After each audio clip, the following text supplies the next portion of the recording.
সিরিয়ায় অপ্রতিরোধ্য হয়ে উঠছে বিদ্রোহীরা। আলেপ্পোর পর এবার কৌশলগতভাবে গুরুত্বপূর্ণ শহর হামা দখলে নিল এইচটিএস। তাতে কিছুটা টালমাটাল আসাদ বাহিনীর অবস্থান। অবশ্য সরকারের সাফাই, সাময়িকভাবে তারা হারিয়েছে হামা নিয়ন্ত্রণ, যা দ্রুতই পুনরুদ্ধার করা হবে। একমাত্র ওয়ালটন এসি দিচ্ছে 1 বছরের রিপ্লেসমেন্ট গ্যারান্টি এবং কম্প্রেসরের 10 বছরের গ্যারান্টি।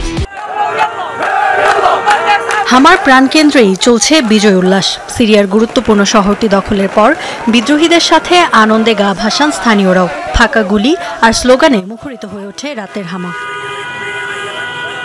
এক সপ্তাহ ধরেই সশস্ত্র গোষ্ঠী এইচটিএস এর নজিরবিহীন হামলায় কোণঠাসা সিরীয় সরকার। আলেপ্পো দখলের পর হামা সিটির উত্তর ও পূর্বে আসাদ বাহিনীর সাথে ব্যাপক লড়াই চলছিল বিদ্রোহীদের। অবশেষে বৃহস্পতিবার শহরটির নিয়ন্ত্রণ নিতে সক্ষম হয় গোষ্ঠীটি।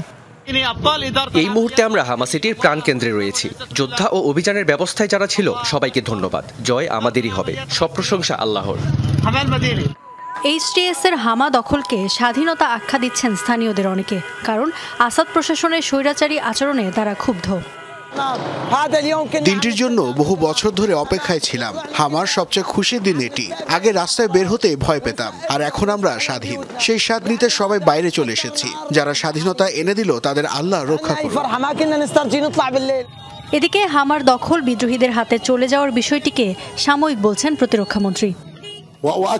হামায় যা হয়েছে তা একটি সাময়িক কৌশলগত পদক্ষেপ। হামা সিটির চারপাশে আমাদের সেনারা সতর্ক অবস্থানে রয়েছে। সাংবিধানিক ও জাতীয় দায়িত্ব পালনে পুরোপুরি প্রস্তুত তারা। দীর্ঘ 13 বছর ধরে সিরিয়ায় চলছে গৃহযুদ্ধ।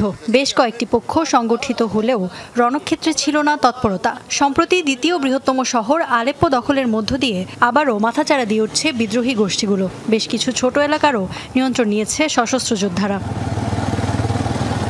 ইফাত আরা খন্দকার, যমুনা নিউজ।